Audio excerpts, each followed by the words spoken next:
नमस्कार दोस्तों, आशा करता हूँ आप सभी अच्छे होंगे। सीआरपीएफ के एग्ज़ाम के लिए अंतिम वार के लिए आप सभी लोग तैयार होंगे। आपकी तैयारी अब पूरी हो चुकी होगी। बस लास्ट कुछ टाइम बचा हुआ है। इसमें आप सबसे इम्पोर्टेंट जो जनरल अवेयरनेस के क्वेश्चन हैं जो बार-बार एग्ज़ामों में पूछे जा रहे हैं, अभी के एग्ज़ामों में वो देख के जाइए। तो आपका पेपर अच्छा होगा, ये मैं लिख के देता हूँ। तो आपकी तैयारी भी अच्छी हो गई होगी, आप इसे भी कंप्लीट कर लेंगे। तो एक बार शुभकामनाएँ देता हूँ और उसके बाद अपने जिस पे भी आप बिलीव करते हैं उसका नाम लेके जाइए, आपका पेपर अच्छा होगा। तो चलिए बिना देरी के स्टार्ट करते हैं। पहला क्वेश्चन हमारे सामने आ रहा है कि आत्मसम्मान आंदोलन की शुरुआत किसने की थी? तो जो क्वेश्चन है कि आत्मसम्मान जो आंदोलन था उसकी शुरुआत किसने की थी? तो उसकी शुरुआत की थी ईबी रामास्वामी नायकर ने। ज्योतिबा फुले आपको पता है कि शिक्षा से जुड़ी हुई हैं और महात्मा गांधी पता है राष्ट्रपिता हैं। बी आर अम्बेडकर आपको पता है संविधान से जुड़े हुए हैं और इन्होंने रामास्वामी नायकर ने आत्मसम्मान आंदोलन की स्थापना मतलब शुरुआत की थी। आगे देखते हैं। मार्च 2019 में बेंगलोर की आईटी कंपनी माइंट्री काफ़ी बड़ी कंपनी है को किस कंपनी ने खरीदने का प्रयास किया था? तो माइंट्री ऑलरेडी अपने में ही काफ़ी बड़ी कंपनी है तो इसे खरीदने का प्रयास करा था विप्रो ने। बाकी जेनपैक्ट ये भी एक आईटी कंपनी है। इन्फोसिस ये भी आईटी कंपनी है। एंड एल&टी ये काफ़ी सेक्टर में काम करती है और आईटी में भी काम करती है। आगे देखते हैं किस धर्म के भिक्षुओं के लिए चैत्य और बिहारों का निर्माण किया गया? अगर आपको पता होगा बिहार शब्द जैसे ही आता है या चैत्य शब्द जैसे ही आता है तो आप किस में लगा के आएंगे? बौद्ध धर्म में। आपको पता ही है बिहारों का संबंध किससे होता है? बौद्ध धर्म से। तो चलिए आगे देखते हैं हम लोग क्वेश्चन दिया है निम्नलिखित में से कौन सा विषय समवर्ती सूची में शामिल नहीं है? तो ऐसा कौन सा विषय है जो समवर्ती सूची में शामिल नहीं किया गया है? तो रक्षा का विषय या शिक्षा का विषय या वन का विषय या व्यापार का विषय? तो जो व्यापार का विषय है समवर्ती सूची में शामिल नहीं किया गया, इसका सही आंसर सही है। तो दोस्तों आप लोग भी आंसर देते रहिए, कमेंट सेक्शन में आप लोग आंसर दीजिए, अपना कमेंट करिए, जो भी आपको नहीं आ रहा वो पूछिए, एक दूसरे से इंटरेक्ट करिए।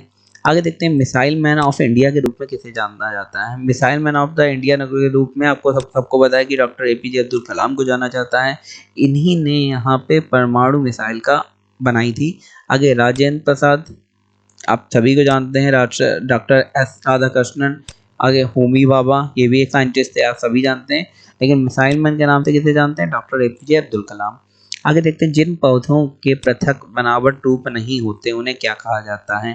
पृथक बनावट रूप से क्या मतलब है? जिनकी बनावट अलग नहीं होती उन्हें किस नाम से जाना जाता है? अनावृत बीजी या फिर बायोफ्राइट या फिर थैलोफाइट या फिर कवक? किस नाम से जाना जाता है?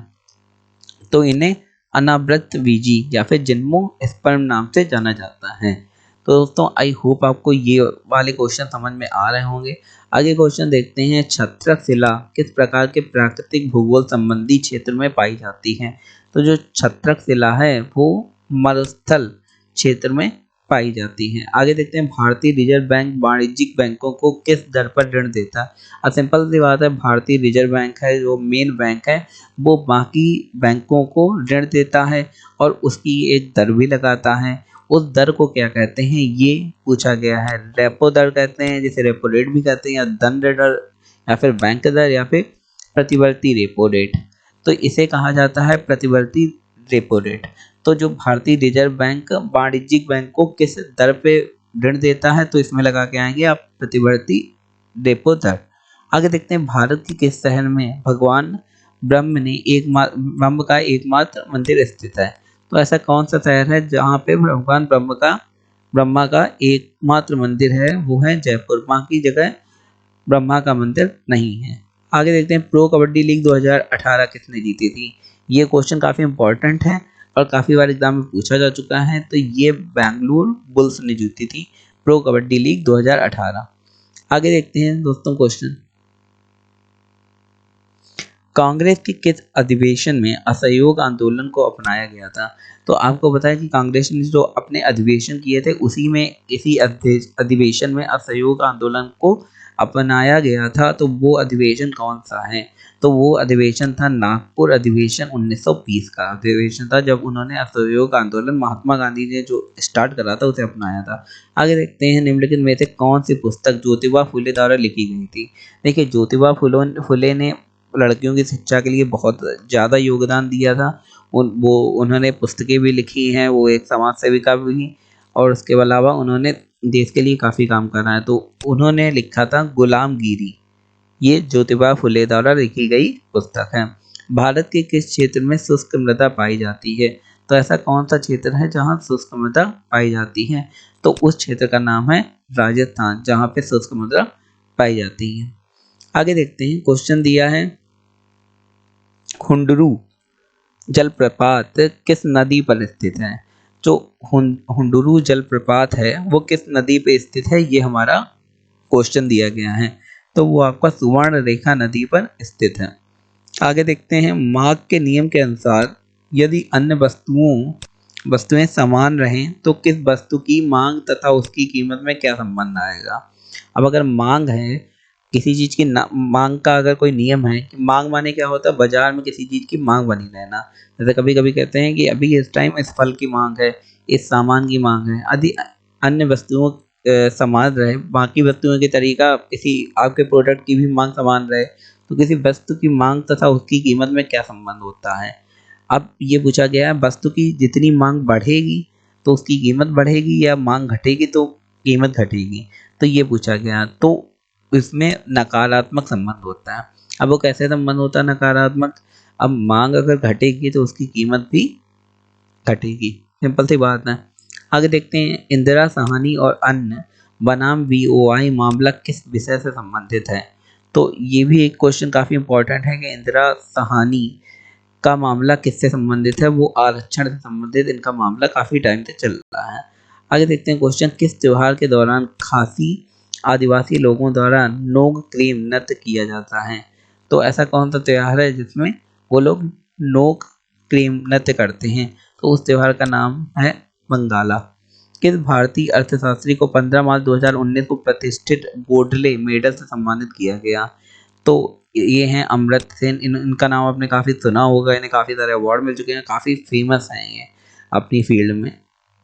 आगे देखते हैं, क्वेश्चन दिया गया है ISSF ब्लू क्लॉस ऑनर पाने वाले पहले भारतीय कौन थे?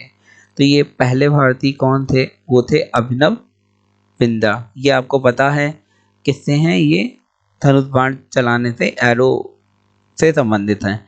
उसके अलावा सानिया मिर्जा टेनिस, सचिन तेंदुलकर आपको पता है क्रिकेट, राहुल द्रविड़ क्रिकेट। आगे देखते हैं कि स्वीकृति प्राप्त होने के बाद ही संसद द्वारा पारित की गया कोई अधिनियम का कानून बनता है।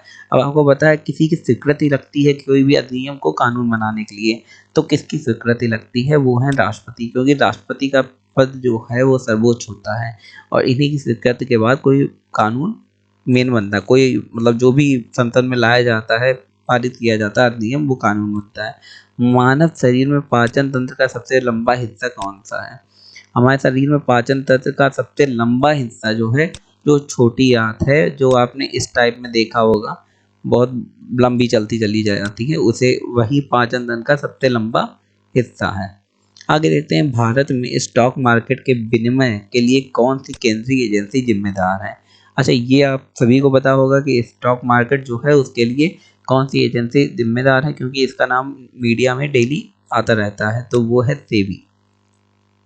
आगे देखते हैं, हाइड्रोजन बम किस नाभिकीय अभिक्रिया पर आधारित है? तो जो हाइड्रोजन बम है वो ताप की नाभिकीय संलयन अभिक्रिया पर आधारित है, क्योंकि हाइड्रोजन बम क्या होता है, उसमें जो अणु हैं हाइड्रोजन के, उन्हीं के बीच में क्रियाएं होती हैं और बहुत ज़्यादा वो हीट जनरेट करता है। आगे देखते हैं दोस्तों, क्वेश्चन दिया है, निम्नलिखित में से कौन सा राज्य लोक कला युग में नहीं है? अब कौन से राज्य में कौन सी लोक कला नहीं चलती है? सबसे पहले दिया मधुबनी, वो है बिहार की, बिल्कुल है। तंजौर कला राजस्थान की, बिल्कुल है। पट्टचित्र उड़ीसा की, बिल्कुल है। काल मेजुथु ये तमिलनाडु की, ये हमारी नहीं है, ये सही क्रम नहीं है, तो इसे गलत कर देंगे, बाकी सारे सही हैं। तो ये बाकी आप देख भी लीजिए, पढ़ भी लीजिए, जिससे अगर कोई क्वेश्चन आए तो आप कर पाए। आगे देखते हैं ओलंपिक के इतिहास में किस खिलाड़ी ने सर्वाधिक गोल्ड मेडल मतलब स्वर्ण पदक प्राप्त करे हैं। ये भी क्वेश्चन इंपॉर्टेंट है, तो वो है माइकल फेल्प्स ने सर्वाधिक गोल्ड पदक प्राप्त करे हैं। आगे देखते हैं विश्व का सबसे ऊंचा पठार कौन सा है।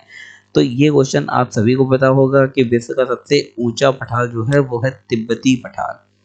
ये क्वेश्चन काफी बार आ भी चुका है। नाभिकीय संलयन अभिक्रिया निम्नलिखित में से किस समीकरण पर आधारित है।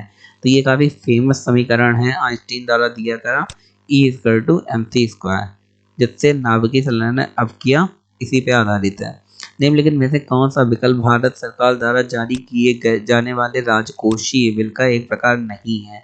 तो जो भी राजकोषीय बिल भारत सरकार जारी करती है, इसमें से कौन सा इसमें किसी में नहीं आता कि एक दिन एक लिमिटेड दिन होते हैं उसमें वो पारित होने चाहिए, हाँ और ना होना चाहिए। तो इसमें से कौन सा है जिसमें नहीं आता। देखो 728 दिन कहीं आपने नहीं पढ़े होंगे कि इतने दिन किसी विधेयक को रोक के रखा जाता है। बाकी आपने देखा होगा 364, 182 और 91। तो दोस्तों आशा करता हूँ आपको हमारा वीडियो अच्छा लगा होगा। अगर अच्छा लगा तो हमारे चैनल लाइक शेयर सब्सक्राइब जरूर करें। धन्यवाद।